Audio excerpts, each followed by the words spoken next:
Bienvenidos amigos a este su podcast favorito, Gestión de Conocimiento. Estamos hoy día en el Perú, término de las elecciones, está en el escrutinio. Vamos a hablar de elecciones o lecciones después de las elecciones en Perú. Y el problema fundamental que se habla, que se discute todos los días de manera presencial o en redes, es que si hubo fraude o no. Pero el verdadero problema es que millones de personas creen que pudo haberlo, ¿no? Hay la creencia. Porque en democracia no basta que el proceso sea válido, tiene que ser creíble. Entonces la situación que está viviendo nuestro país es una situación de incertidumbre. Y cuando esa credibilidad se debilita, la elección deja de ser solo un resultado, se convierte en una señal de algo más profundo. Nos encontramos, como siempre, con Pedro Bedón. Amigos, gracias por su audiencia y hoy esta vez continuaremos con el tema de las elecciones. Gracias, Pedro. Y César Ferreiros. Amigos, nuevamente bienvenidos y espero que podamos contribuir con un granito de arena esta vez. Gracias, César. Y a ustedes me conocen, Rubén Águedo, y esto es su podcast favorito, Gestión de Conocimiento. Hoy no vamos a hablar de quién ganó, estamos en una incertidumbre y cada uno tiene unos sentimientos, bueno, de en contra, a favor, qué sé yo, pero nuestros electores van a nuestra audiencia va a sacar su conclusión. Vamos a hablar lo que realmente nos dejó estas elecciones. Esto no es una elección, ¿no?, típica como se llevaba durante años anteriores, pero hay una señal. La situación electoral en Perú continúa siendo altamente tensa y polarizada. Hemos tenido autoridades, observadores internacionales, que sostienen que no existe prueba de fraude estructural.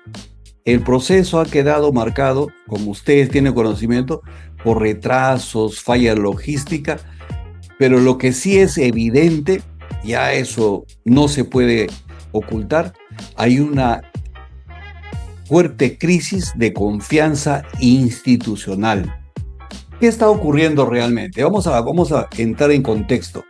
Más de 27 millones de peruanos participamos en estas elecciones generales de 2026. Sin embargo, este escenario político quedó extremadamente fragmentado. Más de 30 candidatos presidenciales compitieron. Ninguno superó el 20% en primera vuelta. Keiko Fujimori, la que está en el primer puesto, lidera con aproximadamente 17%. Roberto Sánchez, el virtual ganador del segundo puesto, es el que disputa el segundo lugar en un escenario muy ajustado. Esto ha generado un país completamente dividido, política y socialmente. ¿Cuál es el origen de esta crisis? El principal problema, como ustedes tienen conocimiento, comenzó el mismo día de las elecciones. Miles de ciudadanos en Lima no pudieron votar inicialmente debido a graves fallas logísticas en la entrega de material electoral. Se reportaron mesas que abrieron tarde o incluso no abrieron durante horas. Posteriormente, el conteo se extendió por muchos días. Hasta ahora no salen los resultados oficiales. Más del 6% de actas fueron observadas o impugnadas. Se produjeron retrasos en resultados oficiales. La OMPE enfrentó investigaciones y cuestionamientos públicos. Incluso se reportaron allanamientos e investigaciones relacionadas con funcionarios electorales y empresas contratistas. ¿Hubo fraude? ¿No hubo fraude? Bueno, vamos a tratar de informar, vamos a tratar de opinar al respecto. ¿Qué dice Pedro al respecto, por favor? Bueno, Rubén, tú has mencionado cifras y son las cifras que la publicidad nos proporciona a nosotros y que de alguna manera OMPE es la que distribuye. Pero más allá de la credibilidad o no, eh, son los hechos del proceso que en realidad no han sido correctos. Y como decía el abogado, el doctor Gonzalo Ortiz Ceballos en la televisión, él mencionaba que en realidad estamos siendo eh, espectadores de un golpe de Estado, O sea, golpe de Estado no significa en realidad la utilización de armas necesariamente, sino golpe de Estado es tomar por la fuerza el gobierno, sea por uno u otro medio. Y en este caso, obviamente, no vemos nosotros que hay un levantamiento armado ni nada por el estilo. Pero lo que sí vemos, y hizo una muy buena exposición el doctor Gonzalo Ortiz de Ceballos, en varias presentaciones en realidad que él lo ha mencionado, el incumplimiento de la ley, ¿no? Y se menciona pues el artículo 31 de la Constitución, que dice que en realidad toda intervención en contra del proceso de elecciones que tenga el personal es un delito, porque es un derecho en realidad. Y si alguien ha impedido eso, significa que ha cometido un acto que va en contra de la Constitución y por lo tanto debiera declararse nulo el proceso. O sea, partió en realidad siendo nulo, porque si la ley, y más allá, voy a hacer un paréntesis primero, actualmente en una de las últimas presentaciones que hizo el presidente del Jurado Nacional de Elecciones, eh, el señor Burneo, manifestaba, y lo que se concluye de sus palabras es que él tiene un calendario que tiene que cumplir, y de acuerdo a ley, dice. Pero habría que preguntarle a él mismo si ese calendario comenzó bien, porque si el calendario decía que a la medianoche del día anterior, o sea, el sábado a las 12, de sábado para domingo, que eran las elecciones de 11 de abril para 12 de abril, todo el material electoral, y en este caso incluido las computadoras y todo lo que se requiere, las tintas y todo el sistema operativo, debiera estar en los locales y pernotar en ese local para que así a las 6 de la mañana la institución militar que estaba a cargo de la custodia lo entregase a los miembros de mesa. Eso es lo que indicaba el mismo proceso. Si el señor Burdeo manifiesta que para él lo más importante es cumplir con el calendario, entonces, ¿por qué no se cumplió en ese punto? Si él ya tenía conocimiento, de acuerdo a todas las manifestaciones que se han hecho en diferentes programas, él tenía pleno conocimiento. Y es tanto así que después él, el día lunes, presenta, el procurador, perdón, él no, el procurador hace una denuncia contra la OMP. Pero él ya sabía, porque él tiene la función de velar de que todo el proceso se cumpla. Si bien es cierto, la OMP ejecuta el proceso, la Junta Nacional de Elecciones tiene la obligación de supervisar y hacer cumplir lo que se dice. Si él tenía conocimiento de que a las 12 no se tenía el material, no ha debido de iniciarse ese día y tal vez postergar. ¿Qué es más importante? Y aquí viene el tema, ¿no? ¿Qué es más importante? ¿Cumplir con un horario, con un calendario simplemente? ¿O cumplir con la verdadera voluntad que en realidad se ve reflejada en la Constitución? Que es lo que menciona, que se debe ser un proceso en donde se refleje la verdadera voluntad de los electores. Y en este caso, ¿qué opinan ustedes? ¿Se ha cumplido con eso? Mi opinión es no. Si de un principio, o sea, el señor Burneo para algunas cosas se apega a la ley, pero sin embargo para otras no.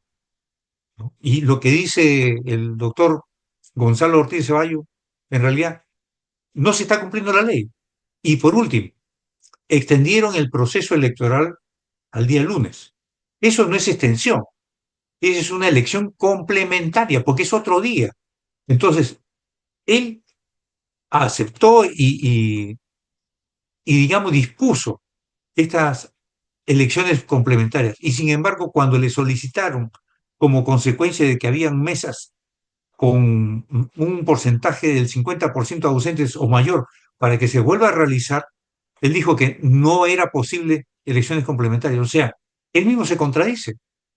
Él dio elecciones complementarias para el día lunes 13 y cuando le solicitan la parte con pruebas en donde hay mesas que tienen 50% menos de electores, como consecuencia de que la mesa ni siquiera se abrió al mediodía, sino después de la hora de la tarde,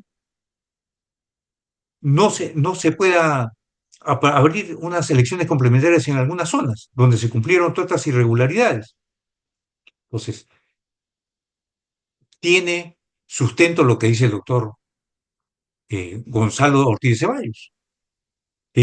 Están tomando por la fuerza, en contra de la ley, el poder.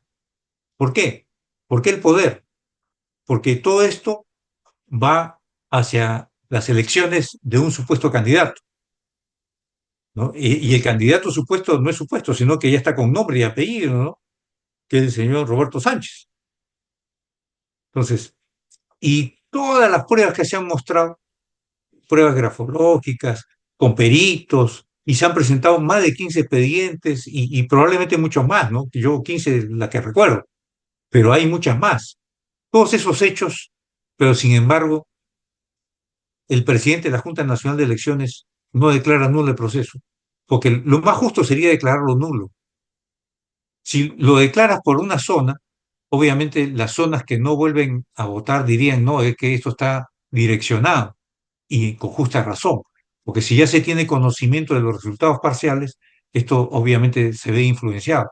Y lo más justo sería llevar unas elecciones totales, o sea, declarar nulo el proceso. Y de acuerdo a ley, de acuerdo a la presentación de este doctor Ortiz de Ceballos, en realidad debería declararse nulo, y yo estoy de acuerdo con él, porque va en contra del artículo 31, ¿no? Y el artículo, si no me equivoco, 178 también. Entonces, basado en la Constitución, porque la Constitución va por encima de todas las leyes. Si la Constitución indica eso, entonces hay argumentos legales que lo indican. Ahora, nosotros también vemos que hay todo un plan organizado, ¿no? Eso es lo que yo percibo, ¿no? Por ejemplo, he visto en televisión algunos letrados, conocedores de leyes, que sin embargo, a pesar de todas las pruebas, dicen que no ha habido ninguna irregularidad, que todo es normal. ¿Acaso no será esto un plan simplemente para ablandar las mentes de las personas que están protestando? Todo esto es una organización. Como habíamos mencionado en el podcast anterior, esto no es de un solo hombre. Al que le han tirado simplemente la puntería es a- al jefe de la OMPE, pero por debajo de él están todos los que están ahí en la OMPE hasta ahora. Y arriba de él hay otros, ¿no? Y obviamente no se mencionan los otros nombres, pero él solo no ha trabajado. Y ustedes ven, ¿no? Había una orden de aprehensión contra el señor Corbeto y sin embargo el juez no lo realizó y hizo un allanamiento después de 15 días. O sea, si hubieran algunas pruebas, le dio tiempo suficiente todavía con aviso previo que iban a allanar. O sea, el allanamiento tiene como objetivo entrar por sorpresa y tomar las pruebas. Pero ¿qué allanamiento, qué sorpresa puede tener después de 15 días con aviso previo? O sea, eso es simplemente para cumplir con una escena, ¿no? Y como vemos, en realidad, esto todo ha sido manipulado. Y en todos los aspectos. Es lamentable. Entonces, ¿qué hacer? Por ahí, obviamente, había alguna de protestar, pero. Y lo importante es, las autoridades representan a la población, a la nación. Se supone que nosotros hemos elegido a ciertos representantes y esos representantes a través de las leyes y los concursos que se solicitan para cada cargo son llenados los puestos y que ellos trabajan en favor de la población, son servidores públicos, es lo que se dice, pero en la práctica nosotros somos servidores de esos señores, porque en realidad no están haciendo su labor. Y es lamentable, ¿no? ¿Qué hacer? ¿Qué se puede hacer? Si hay un golpe de Estado, o sea, golpe de Estado ya se está ejecutando, porque no están yendo con la ley y están tomando el poder. O sea, eso es lo que está ocurriendo, sino que no se menciona. Ahora, dentro del panorama también hay algunos podcasts y algunos programas noticieros que en realidad son formales y sin embargo vemos que la tendencia política que ellos declaran es la contraria, ¿no? O sea, están apoyando de que todo es correcto, no hay ninguna prueba, al igual que los observadores internacionales, ¿no? O sea, todo estoy conforme. O sea, más evidente no puede ser. Así mismo ocurrió en Venezuela, todo, o sea, y el señor Corbeto era observador, que dijo que todo era conforme. O sea, imagínense, pues, ¿no? No hay mayor ciego que no quiere ver. Entonces, para mí todo esto es todo tramado, es una parte de una estrategia que la han llevado bien y como digo, gracias a posiciones que tienen dentro de las autoridades del Estado. ¿Qué opinan ustedes, amigos? Dice César. Rubén y Pedro han mencionado todas las causas, han hablado sobre la casuística, han hablado sobre las pruebas, etcétera, hasta el cansancio, diría yo. Entonces, si algo parece un limón, tiene forma de limón, tiene el color del limón, tiene olor a limón, ¿qué cosa es? Es un limón, no es una granadilla, no es un mamey, ¿no? Entonces, creo yo que pruebas existen ad infinitum para tratar de lograr el Jurado Nacional de Elecciones de por viciadas estas elecciones. Sin embargo, por intereses políticos, por intereses personales, por que se trata de un, una situación urdida desde hace muchos años, no lo van a hacer. ¿Ok? Entonces, ¿qué es lo que va a pasar en la práctica? Van a declarar al segundo candidato, que ya sabemos quién es, que es el señor Sánchez, para que salga y empiece a competir con la señora Fujimori. ¿Y qué va a pasar en ese momento, señores? Vamos a tener una polarización en el país. Por un lado, el país profundo, el país olvidado por mucha gente, va a reaccionar y va a decir, sí, ya es bueno, ya es hora de que salga uno de nuestros candidatos. Ya es bueno, ya es hora que la capital sienta que lo que nosotros sentimos y hemos vivido durante los últimos 30 años. Es bueno que ellos sepan de que nuestros hermanos no eran terroristas, sino eran luchadores sociales, etcétera, etcétera, etcétera. Es toda esa invención que se ha ido logrando y sembrando en la mente de la gente joven durante los últimos 30 años. ¿Qué? Porque, hagan verdades, la derecha del país ha hecho muy poco por mejorar la calidad de vida del interior del país, y la izquierda, muy inteligentemente, ha copado todos los puestos en donde puede tener influencia sobre una mente joven, una mente que no conoce, una mente que no cuestiona, una mente que no pregunta más allá de lo evidente. Entonces, ¿qué va a pasar? Señores, cuando llegue este día de la votación, no es que, no importa que Sánchez, si sale elegido porque a Fujimori le gana cualquiera, lo sacamos, porque no va a ser posible sacarlo, porque no va a haber los votos suficientes para poderlo sacar, porque las reglas del juego establecidas ahora con la Cámara de Diputados y con la Cámara de Senadores no va a permitir de que esto ocurra, porque se necesita un número de votos que no se logra juntando los votos de la señora Fujimori y la del señor López Aliaga y todos aquellos que sean defensores de la democracia. Entonces, en la práctica, el señor Sánchez va a hacer lo que le da la gana. Va a robar como le da la gana, va a hacer lo que le da la gana y nadie va a poder hacer absolutamente nada. ¿Por qué? Porque él no se dispara al pie. Porque no es tan burro como Castillo. ¿Por qué? Porque este señor finalmente ha visto claramente que existe al final del, del arco iris una marmita llena de oro. ¿Y cuál es la marmita llena de oro? Es copar el Estado, es lograr que el Estado se encuentre de una forma tal que puedan servirse de él, no solamente por esta generación, sino por muchas generaciones. Y ese es el gran problema que vamos a tener. Vamos a tener un país que hemos perdido por estúpidos, por permitir que gente como un comediante o una persona que llegaba a los 80 años se postularan, por permitir que una persona que hoy día ha salido en los periódicos formaba parte de una banda delincuencial junto con el alcalde de La Victoria y estaba postulando para ser diputada. Entonces, ese es el tipo de gente que queremos nosotros. Ese es el tipo de gente que quiere la gente decente de nuestro país. Yo por lo menos no lo quiero.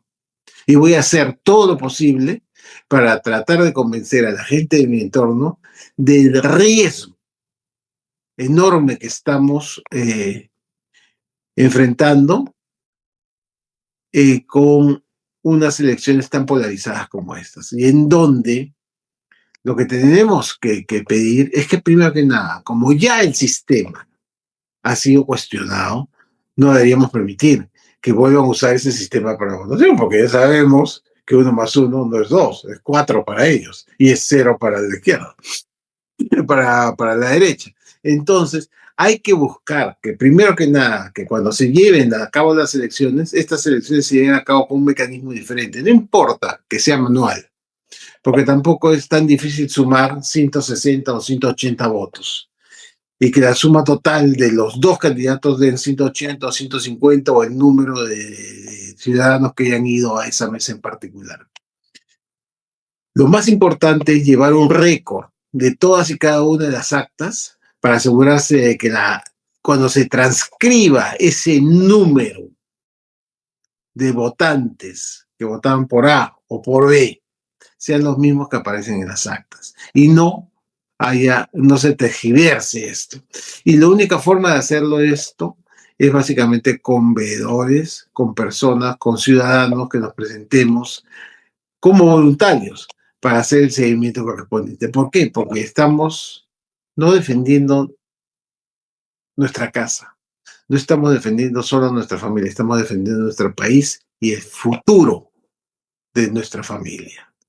Señores, tenemos que ponernos las pilas, empezar a trabajar e ir a inscribirnos para recibir la capacitación correspondiente y exigir, no permitir que se use el mismo mecanismo de votación. Es lo único que nos va a liberar de que esta votación no sufra de los mismos vicios que hemos visto anteriormente.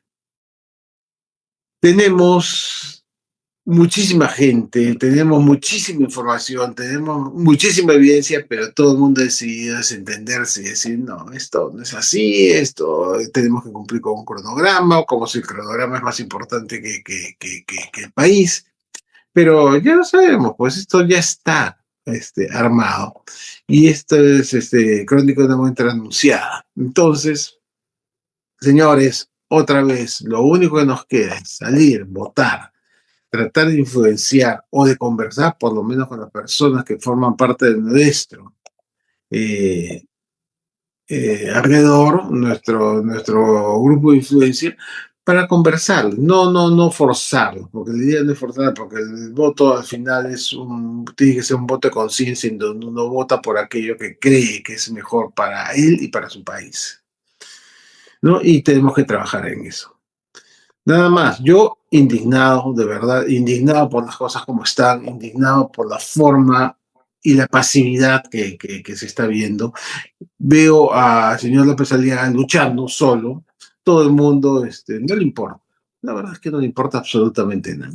Y no, pues, es que Porky, pues, discúlpeme el francés, la cagó. ¿Por qué? Porque cuando se presentaron los resultados empezó a hablar barbaridad y media. Es cierto, se le fue de la verborrea, pero, a ver, si te hacen esto a ti, yo te pregunto, ¿tú cómo reaccionarías?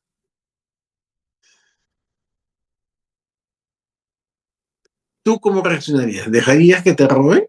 ¿O saldrías y tratarías de defender una posición? siendo el único paladín en este momento, porque no hay nadie más, no escuchas a nadie, tratando de ayudarlo, de defender, o de... No hay, sino nuestra democracia. Lo dejo con esto. Bien, gracias Pedro, gracias César. Y quiero hacer una reflexión. Realmente estamos en una situación muy, muy peligrosa, muy difícil en nuestro país.